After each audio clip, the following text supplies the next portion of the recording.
Hello दोस्तों, आप देख रहे हैं द स्टोरी अंकल। तो चलिए वीडियो को स्टार्ट करते हैं। काली घाटी का डर। हिमाचल की शांत देवदार जंगलों में घिरी एक बीचों बीच घाटी थी जिसे स्थानीय लोग काली घाटी कहते थे। कहा जाता था कि शाम ढलने के बाद इस घाटी में प्रवेश करने वाले कोई भी आदमी सीधा वापस नहीं लौटता है। यहाँ के लोगों का मानना था कि घाटी में एक शक्तिशाली छलावा रहता है। ये छलावा आम भूतों या चुड़ैलों जैसा नहीं था। ये पहाड़ी शिकारी की शक्ल लेता था, लेकिन इसके पैर उल्टे थे, यानी एड़ी आगे और उंगलियां पीछे।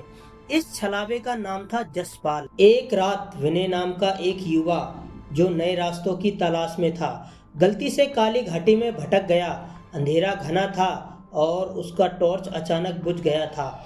विनय ने वापस जाने का फैसला किया, लेकिन जब वह मुड़ा तो उसने जमीन पर कदमों के निशान देखे। ये निशान उल्टे थे। उनकी दिशा बाहर जाने की बजाय बल्कि घाटी के अंदर जाने की ओर थी। कोई अंदर गया है, विनय ने सोचा।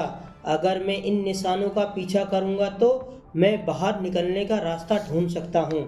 विनय ने उल्टे पैरों वाले उन निशानों का पीछा करना शुरू किया। निशानों का पीछा करते हुए विनय एक टूटी हुई झोपड़ी के पास पहुंचा। वहां उसे एक आदमी की शांत और मीठी आवाज सुनाई दी। कौन हो? रास्ता भटक गए हो क्या बेटा? झोपड़ी के दरवाजे पर खड़ा एक लंबा मजबूत आदमी था जिसने पहाड़ी टोपी पहन रखी थी। विनय को राहत मिली। हाँ अंकल, मैं रास्ता भूल गया हूँ। क्या आप जानते हैं कि बाहर कैसे निकलना है? विनय ने पूछा। उस आदमी ने प्यार से कहा, जरूर, आओ अंदर बैठो। रात बहुत ठंडी है, जरा आग सेंक लो, मैं तुम्हें रास्ता बता दूंगा। जैसे ही विनय झोपड़ी के अंदर गया, उसने देखा कि जमीन पर आग जल रही थी, लेकिन झोपड़ी के कोने में कुछ जानवरों की हड्डियां बिखरी पड़ी थी। ये जगह किसी शिकारी की नहीं बल्कि किसी कसाई की लग रही थी। विनय को डर लगने लगा। उसने झट से बाहर जाने का मन बनाया। अंकल, मुझे देर हो रही है, आप बस रास्ता बता दीजिए। उस आदमी ने मुस्कुराकर दरवाजा बंद कर दिया और फिर विनय की नज़र अचानक उस आदमी के जूतों पर पड़ी। उसके जूते कीचड़ से सने हुए थे और उसने देखा कि पैर की उंगलियां पीछे की ओर थीं, जबकि एड़ियां आगे की तरफ इशारा कर रही थी। विनय चिल्लाया। जसपाल छलावा, जो अब तक मीठी आवाज में बात कर रहा था, उसका चेहरा अचानक विकृत हो गया। उसकी आंखें लाल हो गईं और उसकी हंसी एक भयानक खुददारी दहाड़ में बदल गई।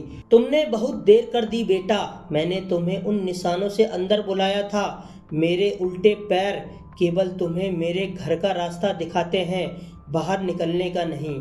अगले ही पल जसपाल एक भयानक गति से विनय की तरफ लपकता है। विनय भागता है, लेकिन झोपड़ी की चारों ओर अदृश्य दीवारें उठ चुकी थी।